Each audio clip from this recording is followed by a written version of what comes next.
Hey guys, today I'm gonna show you how to change lock screen wallpaper on SONY Xperia 10 Mark VI. Firstly, go to your home screen. While you're there, hold anywhere when there is free space, and tap on wallpaper and style. Now tap on lock screen, scroll down and tap on change wallpaper. Now you can choose from your gallery, from on-device wallpapers, or from live wallpapers.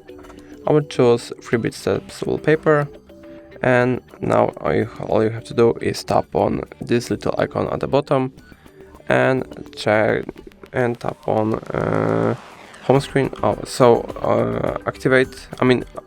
Animated wallpapers are only available if you would like to change it for both of the screens. So let me choose fixed wallpaper, and now attach it only to lock screen. So tap on this icon and tap on lock screen. Yeah, just like that. And as you can see, the lock screen wallpaper should be changed. Yeah, it is. And that's all. If I helped you, please leave a like and subscribe. And if you have any more questions, write them in the comments.